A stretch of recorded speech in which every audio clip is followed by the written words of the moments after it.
चैतन्य सिंह जी, लेकिन एनसीबी की साख को भी जबरदस्त तरीके से बट्टा कह ले या फिर बहुत सारे सवाल भी उठ खड़े हुए हैं, क्योंकि जिसको आपने गवाह, स्वतंत्र गवाह के तौर पर रखा था, उसी ने आपके ऊपर आरोप लगा दिया कि भैया ये तो घूस हमसे मांग रहे थे और इतने करोड़ में डील हुई थी, इतने पे डील डन हो गई थी, इस अधिकारी को इतना दिया जाना था।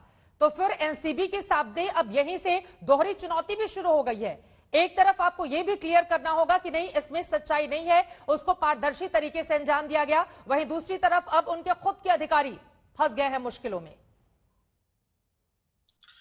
देखिए, जो एनसीबी का कंडक्ट है इस मैटर में बड़ा क्वेश्चनेबल रहा है। जहां तक सवाल था आर्यन खान को अरेस्ट करने का, वो मतलब कोई उनके पास पोजीशन नहीं था, कुछ रिकवरी नहीं हुई, कुछ नहीं हुआ, सब व्हाट्सएप चैट वगैरह का नाम लेके उनको अरेस्ट किया गया। फिर उनके कुछ जो आई विटनेस वगैरह, जो विटनेस जिन लोगों को आगे लाया गया, वो उन्होंने रॉन्ग डूइंग्स के बारे में बात करी। तो अब तो देखिए, ये बेल तो पहले ही हो जानी चाहिए थी, बट इससे एक बड़ा महत्वपूर्ण विषय हमारे सामने आया है जो ज्यादातर नॉर्मल लोग नहीं समझते होंगे। वकील ही ये बात जानते हैं। बड़े केसेस में जो छोटी जजेस होते हैं लोअर कोर्ट के, वो ज्यादातर बेल नहीं देते हैं। हाई कोर्ट, सुप्रीम कोर्ट ही बेल देती है।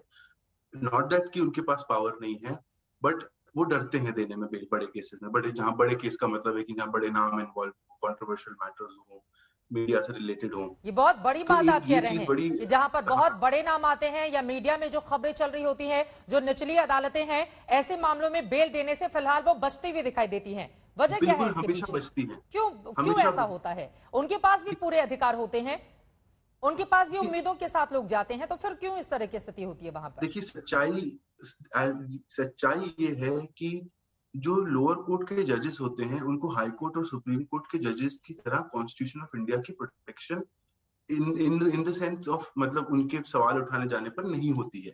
उनकी जो सर्विस होती है, एक बहुत छोटी सी, कोई भी आदमी, मैं नहीं कहूंगा कि कुछ गलत होता है, नहीं होता, सब सही होता है, बट कोई भी अगर छोटी सी भी बात उठा देता है तो एकदम उनके ऊपर सवाल उठ जाता है कि भाई इन्होंने बेल क्यों दी। जो आप बिल्कुल सही कह रही हैं कि जब उनके पास सारी पावर है, जुरिडिक्शन है, सब कुछ है, तो उनको बिल्कुल देनी चाहिए।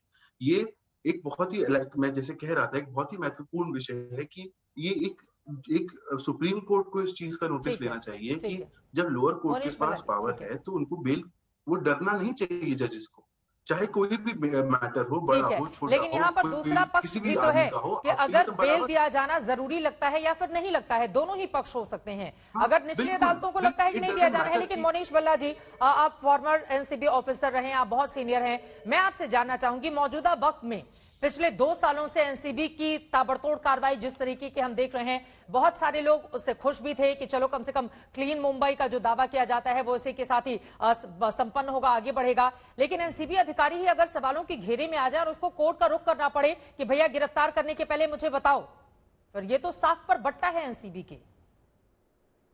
कैसे क्लीन किया जाएगा इस, अब कैसे निकालेगी खुद एनसीबी इससे अपने आप? चित्रा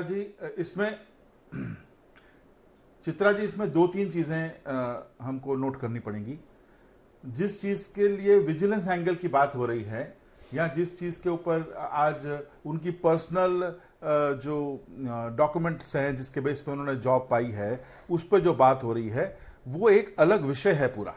ठीक है, जहां तक एनसीबी का काम करने का तरीका है, डेफिनेटली इस केस में जो मेरी पर्सनल ओपिनियन है, प्योर पर्सनल ओपिनियन है, डेफिनेटली इस केस में हम जो देख रहे हैं कि कहीं ना कहीं काम करने के तरीके में थोड़ी सी चूक है, कहीं ना कहीं। ठीक है, वो मैं अपने एक्सपीरियंस से बता रहा हूं, क्योंकि जिस तरह से हम जो देख रहे हैं। एनीवेज, उसके साथ में एक और एंगल है भी। एक दूसरा एंगल यह है कि जब किसी ऑफिसर पे इतना मेंटल प्रेशर होता है तो उसकी परफॉर्मेंस पे डेफिनेटली असर आता है। ठीक है, थर्ड एंगल अब यह है इसके अंदर, जो अभी ऑनरेबल हाई कोर्ट के अंदर जो हम बात सुन रहे थे, और जिस तरह से ऑनरेबल हाई कोर्ट बॉम्बे ने आज इनको बेल अलाउ की, तो ये बेल है। ठीक है, चार्जशीट होगी, अभी चार्जशीट से पहले इन्वेस्टिगेशन कंप्लीट होगी, चार्जशीट फाइल होगी, उसके बाद ट्रायल चलता है। बहुत सी बार हमने ये देखा है कि लोगों को बेल मिल जाती है, और मिलनी भी चाहिए। मैं बेल के लिए तो मैंने पहले भी दिन भी बोला कि स्मॉल क्वांटिटी है, व्हाट्सएप चैट्स स्टैंड अलोन एक एविडेंस नहीं माने जाते, ये मैं बार बार कह चुका हूं सब जगह पे। बट इसके बाद जब चार्जशीट फाइल होती है, और चार्जशीट और इसमें अभी में एक लंबा टाइम है इन्वेस्टिगेशन करने का सरकार के पास या ऑफिसर्स के पास। उस इन्वेस्टिगेशन के बाद जब चार्जशीट फाइल होगी, जब फॉरेंसिक लैब की रिपोर्ट्स आएंगी, जब अदर जो एंगल्स इलेक्ट्रॉनिक एविडेंस देखने हैं वो देखेंगे, आपकी सारी बातें ठीक है, बाद ट्रायल होगा।